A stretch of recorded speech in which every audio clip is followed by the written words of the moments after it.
Hello and welcome to day 5 of Santa's Story Shed Advent Calendar, and hopefully you're doing well and taking good care. I've got a poem here that I'd like to read to you called Santa's Lazy Elf. Santa's Lazy Elf, eh? And it's by Kathy J. Parentu. And it starts like this, although it's a bit early to be reading this. 5 more days till Christmas. Santa and his crew were working overtime, making children's dreams come true.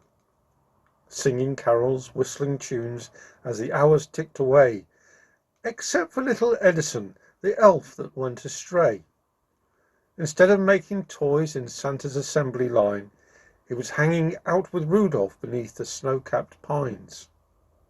As Mr. and Mrs. Santa Claus took a look around, they noticed lazy Edison was nowhere to be found. They decided that they'd had enough. This elf would surely be fired, scratched their heads and realized another one must be hired. Dasher heard them talking and thought this can't be so.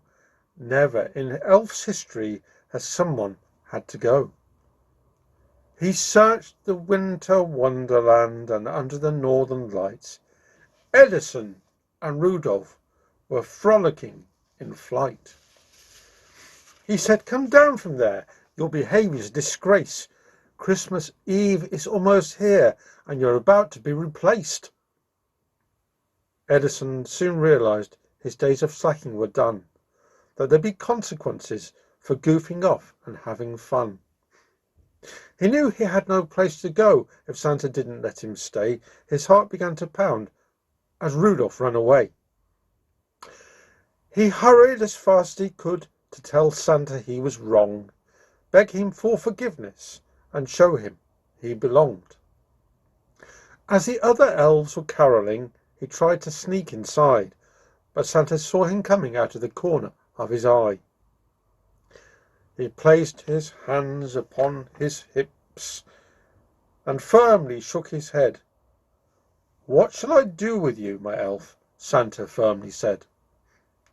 "I see when you are sleeping. I know when you're awake. Did you not read your history book?" he said. "For goodness sake."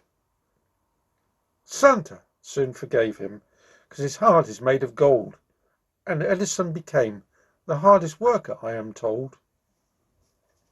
The moral of this story is we must all do our part, and jolly old St. Nick has always had a heart. Merry Christmas to all of you on this merriest of days. May all your dreams come true as you gather and celebrate. And that's the Lazy Elf. Hopefully you'll be having a very good Christmas this year.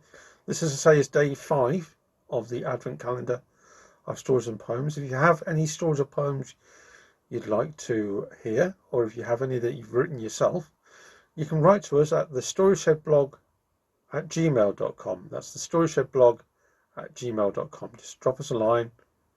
Let us know how you're getting on. And for the time being, bye-bye. Bye-bye. Bye-bye.